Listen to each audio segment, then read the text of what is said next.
Abusuya, in fact, Michia no more cover Sokosobra, a bear media GH. Abusuya, Ora team in your men look, no more boy, Juma Papa, Becca, Honorable Okujoto Ablaqua, Abra, Okushia, appointment committee for his vetting, or the same to Biano Chess, idea. His Excellency John Jomani Mahama, I say a Bonabaso Papa, because Waboa at the Ora team no Abba, na Ora team ne buy and also no, the men look when a boa as saving Ghana millions of dollars.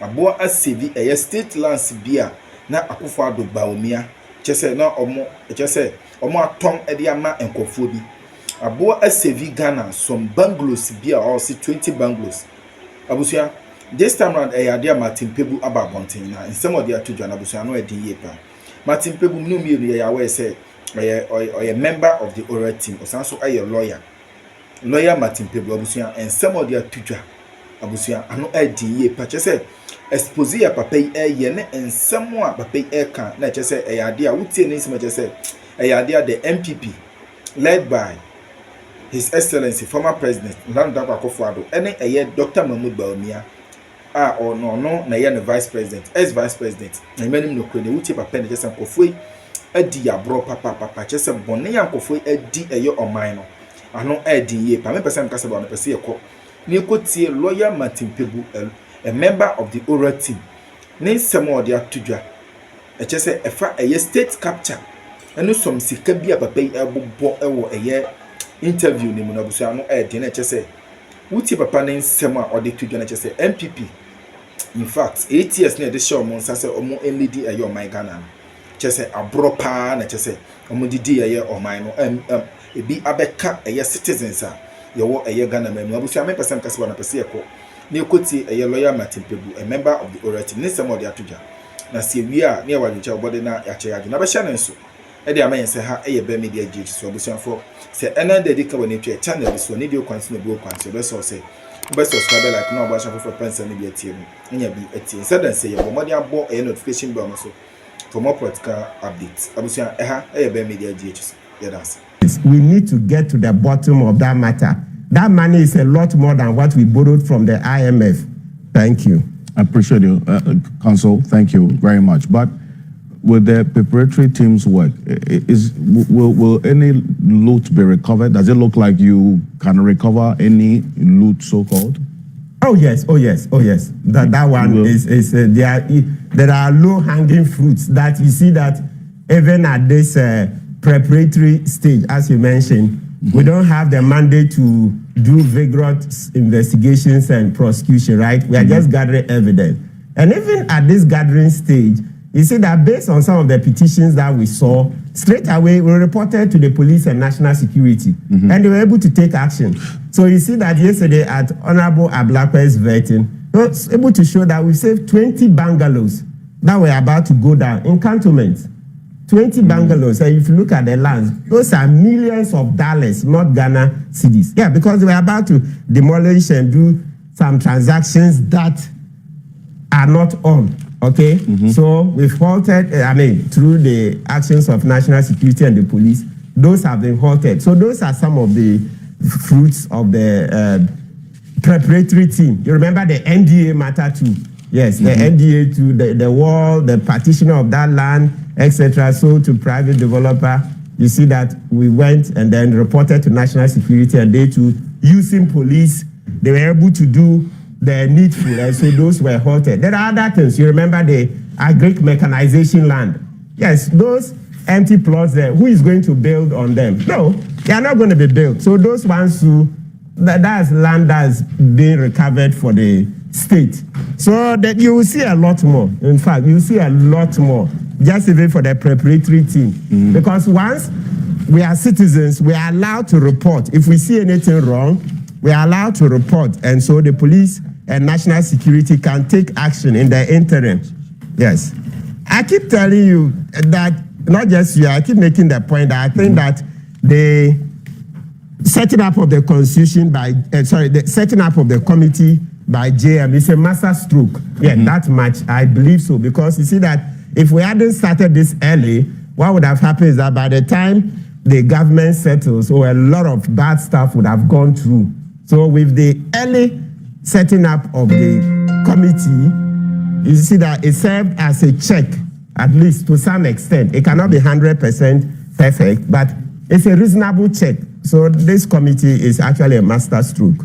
I see. In fact, I would spend a little time on this oral preparatory team as we go on the show, and because from what we got earlier, what this essentially means is that your work has come to an end with the appointment of the Attorney General. And so the indication that Samalokuja Ablakwa gave yesterday was that you were putting your report together to submit to the president, correct? Yes. In the coming days. Well, practically now, it doesn't look like it's in the coming days, maybe in the coming weeks. Yesterday, we were billed to meet the Attorney General, Dr. Ayene. But because of the vetting, Honorable Ablakwa was scheduled to be vetted on Thursday. Yes. Then yesterday, Friday, would have met the Attorney General. But because the vetting couldn't come on Thursday and it had to be done yesterday, then the meeting got cancelled. So we'll have to meet the Attorney General first before we meet the President. So maybe we should say in the coming weeks. In the coming weeks? Yes. Okay. But then you maintain that you received 1,000 or near 1,000 petitions. Yeah, let's correct this. Some of them are information. Not petition. So what some of them are is that somebody will send an email that, hey, watch this institution, X, Y, Z. There's something ongoing. Some huge payments are being made. Or that. So that is not necessarily a petition. The petitions generally are the ones that the person has details and can show some specifics of wrongdoing. But we are not underestimating the importance of the leads. Those who are important, because when you get some of those, then you can inform the appropriate institutions to, also look into those. So we are very, very, very, very grateful for the leads, the tapes, the petitions, etc. We'll get into it here on Cape One. Let me also welcome a public and economic policy analyst. Other management of the Parliament House, they should look at it again.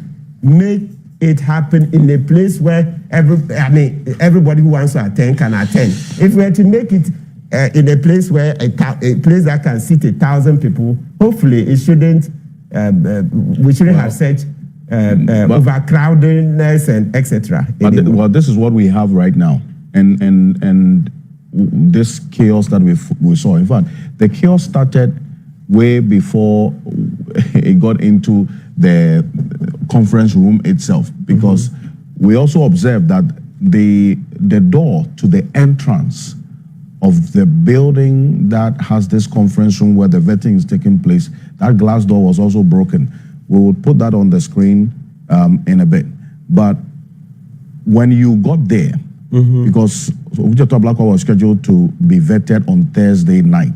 So it was that night that the incident happened. And then we saw that chaos on the screen shortly. What exactly was running through your mind when you saw that level of chaos? And this is the door, the glass door that was destroyed. And this is the entrance, way before the chaos happened. So the point you make about the number of people as well, yes, we can point to this and say it's something that could be considered, because the people were forcing themselves in. And yesterday was wise. I'll tell you a certain story. Let me put in a short one and then go to what I saw there, the reactions. Look, yesterday too, as I said, because they said only 10, each nominee should come with only 10 guests, it was so bad that a certain MP coming, I don't want to mention names, I want us to get the lessons rather than just mentioning names. A certain MP wanted to come out, but because people were struggling to enter, it became so frustrating for the MP that the MP referred to somebody's spouse as a fool. Now look at this fool. Yeah, because the MP got, so I'm not even mentioning the gender. I want us to concentrate on the lessons, what we should do. Yeah, that MP was so frustrated, like the MP wants to come out. People are pushing him. Then the MP said, excuse me, and some other words to that effect. But because there was so much force from those who want to enter, she wasn't getting her way. Then all of a sudden, the MP said, look at that fool. Yeah, that was somebody's spouse, somebody big up there.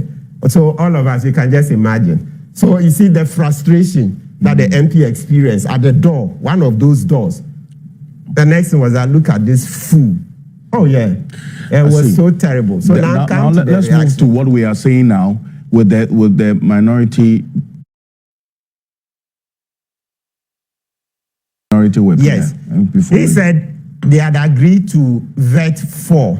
There were other persons who also, I will remember the names, who also came out and said 4, right? And earlier in the day, I heard on City FM, the names of 6 were rather mentioned to be vetted, and even there were complaints that can you finish 6 in one day, considering how the vetting of Sam George went over 5 hours, right? So far, it appears there's some credibility to that story that a certain number was agreed upon. Therefore, but let's note this carefully.